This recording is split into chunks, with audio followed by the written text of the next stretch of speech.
Ha ha ha ha. You really are such a fucking knobhead. I really don't know what I'm the stupid one for wanting to engage with you and demonstrate things. But I'm not going to be polite anymore. You don't deserve politeness. The absolute rot you come out with is unbelievable. You want your bloody block knocked off. And if you don't know what a block is, it's your head. And you're a blockhead. You go over and over. Your petty excuses are disgusting, Gary. You go over and over the same fucking details with you. Oh, the bearing is above the centre line of the pivot, of the balance. If it was in line with the balance, the fucking thing wouldn't oscillate. We've been over that. It would go there and it would stop there. I, Stephen Bro and others have made films, demonstrations on videos about that. It won't fucking oscillate, you cunt. Excuse my French. You fucking drive me up the fucking wall, you prick. It has to be below. I was going to have the weights below. And if the weights are suspended down here and they're free to move, it'll do the same problem. It won't fucking oscillate. I don't give a fuck what you're saying now that it will. Your piece of shit coat hanger with magnet. Well, a lot of fucking rubbish that was. That oscillated because of the tension on the fucking wire bearing. I've explained all that. If these weights swung, it wouldn't oscillate. All right. Make 'em rigid. And then you've got the same problem you're talking about, that the centre of mass of the lever as a whole would be displaced, if you thought about it. So that isn't any fucking good either, is it? So the best thing to do is put the weights in line with the lever. Can't have the bearing in line. The bloody thing doesn't oscillate, and I've made a film about that, and others have. If you could be asked to look or acknowledge the truth. Am I angry? Oh, fucking hell. You're an absolute piece of shit, and you are a liar, and you are dishonest. You will go down. Piro said something on a comment. I was going to get back to him. He said, you won't believe anybody until you do these experiments yourself. I think that's wrong. You will never accept this truth because it would be your philosophy finished. You're not interested in science. This dalliance into science is an extension of your philosophy. That philosophy which declares that the human race is scum. As you keep reminding everybody, you hate this planet, you're stuck on this planet, it's fucking awful, everything's fucking terrible, fucking... That was the basis of your philosophy in Mendham.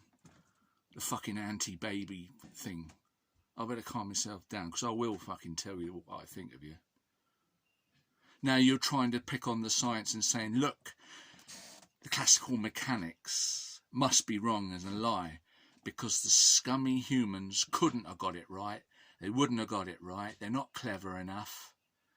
You're trying to prove that they're dishonest in every aspect. So nothing can be right, including the science. Because they're idiocrats in every respect. We know, through hundreds of years of evidence, and that evidence is machines working, that the classical mechanics is correct. They couldn't lie about that. But getting back to the point, you will never accept it, because that would mean that your philosophy is finished, dead and buried. Your hatred. Your philosophy of hatred. Now, I think it's I think it's self-hatred. Now, I've got to be careful what I say now. There are ways you can find out the origin of some forms of self-hatred in certain ethnics. And it's quite well known. And it goes back a long way. I suggest your projection of hatred of others is really the hatred of yourself, the self-loathing. I mean, to describe that woman, lady, what's her name, as a slut. I mean, you're just... I don't have the words for you, Gary.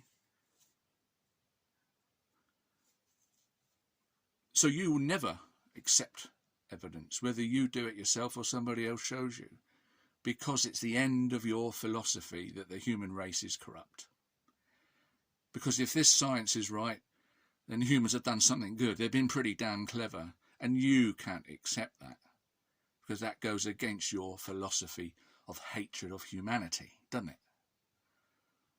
So there's nothing wrong with this fucking lever.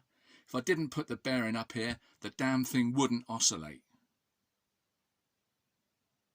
And I've shown that, and others have shown it. There's nothing out of balance with it. There's nothing odd. All balances. The reason I made two was to show that they oscillate together. That's the reason I went to all the freaking trouble to help you. It's to show they oscillate together. And then when you alter the distribution of the masses, they bloody well don't oscillate together. One goes like that and one goes like that, you know. It's the inertia, you stupid person. And as for your freaking gravity nonsense, you disprove yourself with it. You keep using the example of a sphere emitting or receiving gravity, according to your model, and moving past it quicker.